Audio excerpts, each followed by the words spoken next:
Hello dear clients, your favorite lawyer here, T-Bone Blake, attorney at law, and today we have a very special case to check. Let's open the envelope to see the briefing and... Alright, I've defended games before, but from now on I'm taking all defenses to the court. My client has been wrongly maligned and I'm going to put an end to this abuse. So, join me in this legal adventure as we try to prove the innocence of Clive N Wrench.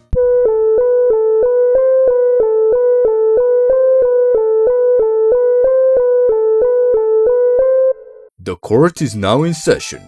You may present your case, Mr. Blake. Thank you, Your Honor. And should I add, you're looking incredibly fresh today. Don't try to sweet-talk me, Mr. Blake. Although I do look fresh, yes. Proceed. I may proceed, Your Honor. Ladies and gentlemen of the jury. Oh, who am I kidding?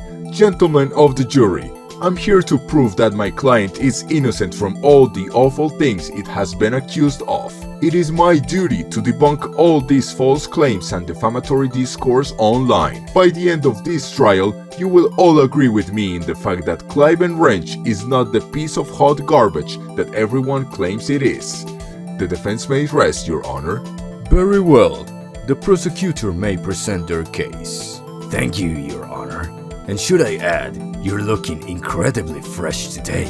Objection, Your Honor, that's my line. Objection overruled by Judge Fresh. Proceed, Mr. Jackman. As you say, Your Honor. Gentlemen of the jury, it is of common knowledge that Clive N Wrench is a travesty that shouldn't be allowed to exist in this beautiful earth. This is objectively the worst game in the 3D collectathon revival movement, and it needs to be made accountable for its crimes. Gentlemen, I will do everything in my power to keep the reputation of this game where it belongs, on the ground. The opposition may rest, Your Honor. We will take a short recess so that you can both put your ideas in order. Please don't make Judge Fresh wait more than necessary. What the hell are you doing here, Jackman? Wasn't it enough to make me lose my license and ruin my life? Of course it wasn't enough, Von Plague. I need to destroy you completely. My revenge might be complete, but that doesn't mean I can continue screwing around with you.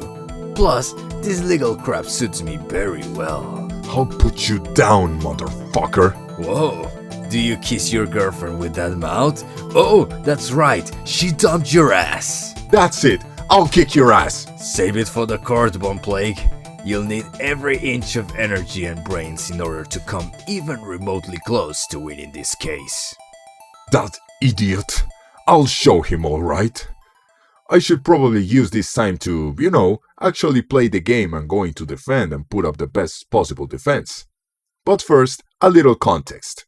Clive N Wrench is a 3D platformer and collectathon developed by Dinosaur Bytes Studio and published by Numbskull Games in 2023. This game was in development for around 10 years by mostly a single person and, according to the gaming community on the internet, it shows due to poor design choices. The information about this game is pretty scarce, to be honest, and not even my arcane research skills were enough to find many details. So in this case, I think it's better to let the game do the talking. Is it really the disaster the internet claims it is? Let's find out! Mr. Jackman, you may proceed with presenting any type of evidence, witnesses, or arguments you have for your case. Thank you, Your Honor. We are here because of one undeniable truth, that Clive N Wrench is a piece of shit. And in order to prove my point, I present to you these two video reviews by Dual Shockers and Nintendo World Report TV respectively. In these videos, we can see the flaws in this game being listed in a cohesive and logical way, so I'll proceed to paraphrase the points made in these audiovisual pieces. Ladies and gentlemen, a game cannot subside out of passion alone. Clive N Wrench is a passion project, yes, an homage to all those classic 3D platformers of yore, but make no mistake, this game is no Mario 64, Banjo-Kazooie, Spyro the Dragon. Hell, this game can even stand toe-to-toe with Yooka-fucking-Laylee.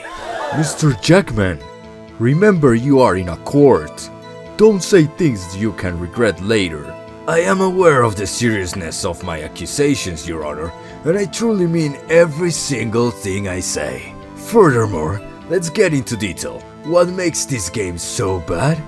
Very simple. This game is a mess in every possible way. Of course, this being a 3D platformer, it was never going to win an award for its story, so I won't delve into that. A bad story can be leveraged with a great gameplay experience. Just look at The Last of Us 2. Mr. Jackman, this is my last warning. I apologize, Your Honor. I was way out of line.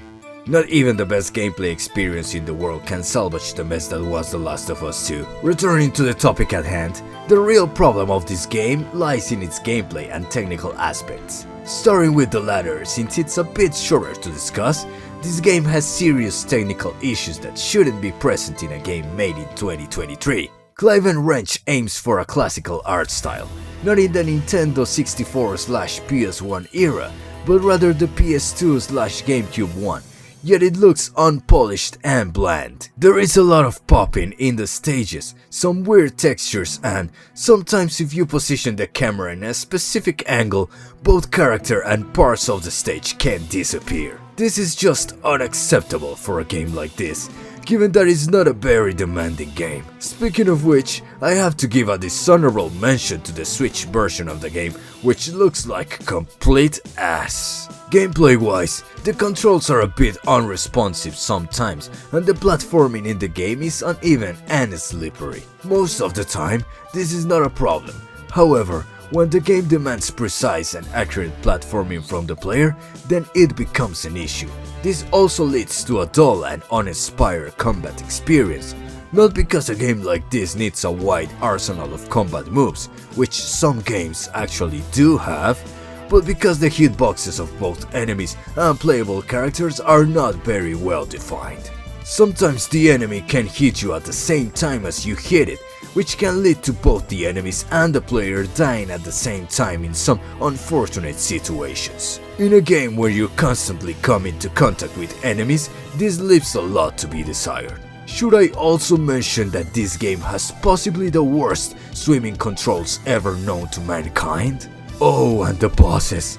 Don't even get me started on the bosses. The design of these fights is atrocious. Some of the bosses are laughably easy, while others are hair-pullingly difficult, and not because the fights are designed with the intention of being hard, but because the controls are so slippery and bad that you end up messing up multiple times. Some fights don't even have a way to recover health, and there are no checkpoints mid-battle, so if you die, it's back to the beginning. As if everything I've mentioned so far wasn't enough, the final nail in the coffin is that the game is extremely repetitive, with a very simple gameplay loop. You enter a level, explore it a bit in order to find enough collectibles to open the boss fight, beat the boss, and then the cycle repeats until the end. You can even say that the most common collectible, the clocks, which function like Spyro's gems, are not even required, given that the bosses open up by collecting the more important ancient stones. Clocks are only really required to access the second level, given that the first one doesn't have a boss fight. To conclude this case with a final statement, Clive N Wrench is a poorly made 3D platformer, an attempt to replicate the magic of so many better games from the golden years of the genre, but in the most lackluster of ways. It barely has an identity of its own, and therefore should be declared guilty of being one of the worst games ever made. I rest my case, Your Honor. Very well, Mr. Jackman, you have a good point there. Mr. Plague, you may proceed with your defense. Okay, don't get nervous. You've played halfway through the first Ace Attorney game and watched both Liar Liar and The Devil's Advocate multiple times. You can do this.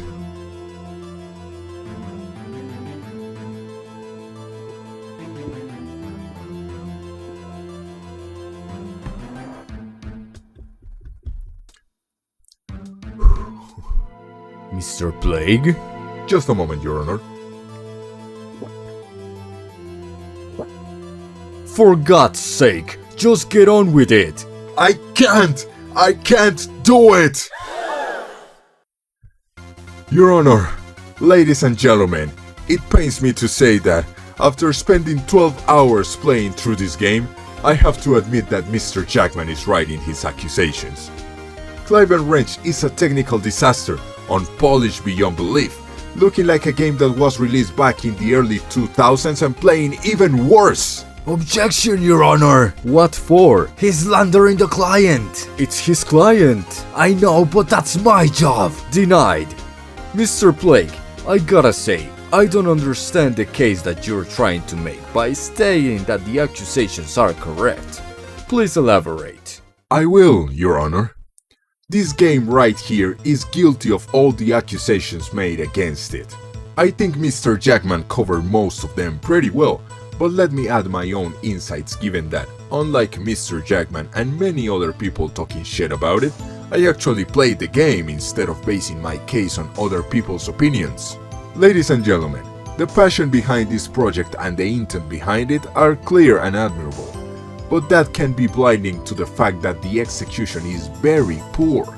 I'm not gonna say that the game is unplayable because that's not true, but the movement and overall gameplay can feel stiff at times. Say you want to quickly jump from one platform to another. Well, better take a bit of time to jump far from the edge of the current platform, because if you get too close to the edge, the game registers that as a jump and will leave you hanging, having only your second jump trying to save it. Sometimes after attacking or jumping, the character gets frozen in its jumping pose or slides around the floor without its running animation, which sure looks funny as hell, but objectively speaking is not a good look for the game. One thing that wasn't even mentioned was the camera, which is a bit slow and sluggish in comparison to how the character moves, and this actually gave me a bit of motion sickness while playing the game. The bosses could have been better as well, because some of them can't even be considered as bosses, but rather a short level. Out of the 12 bosses included in the game, only 6 are actual boss fights, while the rest are only a matter of getting from beginning to end of a platforming level while avoiding obstacles. But wait, there are 2 really aggravating cases, one being the dinosaur boss, which is kind of a chase sequence a la Boulder levels from Crash Bandicoot. Here, you have to escape from a volcanic eruption, and let me tell you, you have to be pinpoint perfect with your movement, otherwise you won't get through it, considering how slippery the controls are and how difficult it can be to judge draw distance from that perspective. It can be an absolute nightmare. The other case is just baffling. The boss for the eastern level, a Kung Fu master praying mantis, is just a cutscene. You start running in a corridor towards him, and once you get to the end, realize it's a mere insect and the protagonist just puts a jar over him. Is it a funny gag? A little, but probably not as much as it was intended to be. But the actual fights have some issues as well. The game has little to no impact or feedback when you get hit by an enemy, and once you die in these fights, you don't get a death animation as in the regular levels, but instead get a loading screen and then the battle restarts immediately.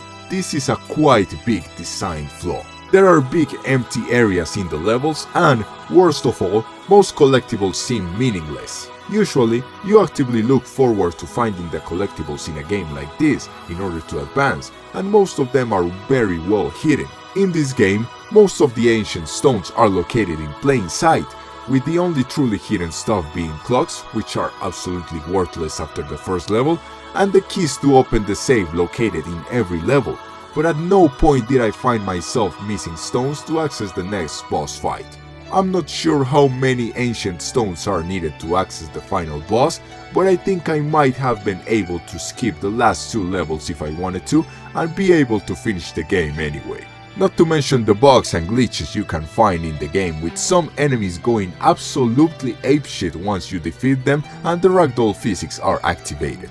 Yet, despite all of this, I still think that My Client is not one of the worst games ever made and should be declared innocent. Mr. Plague, you just told us in detail all the reasons why you think this is a bad game. Why would I even consider declaring its innocence?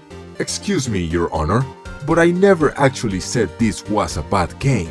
Yes, it has a lot of flaws, but does that inherently make it a piece of shit? I think not. So, I'd like to take the time right now to talk about all the good aspects of this game. Despite how ugly it looks, the game has a lot of charm.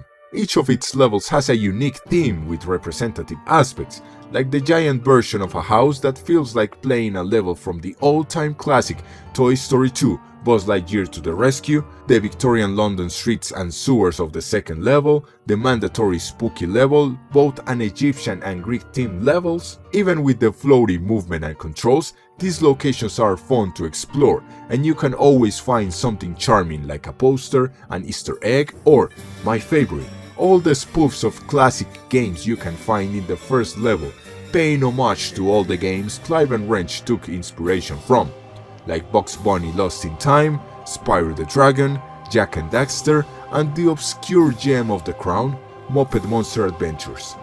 And man, you can clearly see the influences from these games. Just to name a few. Whenever you enter or exit a level in the Fridge Time Machine, it looks almost exactly like the world selection screen from Lost in Time. Same with the animation when you find an ancient stone. Looks familiar? What about some boss fights? There are two that are reminiscent of some bosses in Muppet Monster Adventures. The Jack the Ripper spoof boss and the final boss remind me a lot of the Werebear and Kermit monster fights respectively, even though they are not exactly the same, but the vibes and similarities are undeniable. Also, the second to last boss is fought in a plane, similar to the airplane levels in Crash Bandicoot Warped. And let's not forget some of the elements in the levels. For example, the little rabbit running around holding an ancient stone is reminiscent of the egg tips in Spyro, and that small rat in Muppet Monster Adventures running around the level holding a Muppet token. Oh, and the safes that open when you get 5 keys can also be related to the boxes that explode when you get all the bonus letters in a level in Muppet Monster Adventures. The truth is that your enjoyment of this game can depend greatly on whether you've played and enjoyed these other games before. But if not, is it impossible to have a good time with Clive N Wrench? I don't think so. In spite of all its flaws, this is a game that you can enjoy if you love old school 3D platformers and collectathons. It's not an unplayable mess, and with the right mindset and time to get used to the slippery controls and floaty physics, it is a nice and calm experience full of nostalgia for brighter days. Therefore, I deem its status as a piece of hot garbage as overreactions and pledge its innocence for the title of one of the worst games ever made. I rest my case, Your Honor. Very well, Mr. Plague. You have a very solid case, indeed. Given all the evidence and arguments discussed here, I hereby declare Clive N Wrench guilty as charged. That's right! Wait, what? Man, I really need to get my medical degree.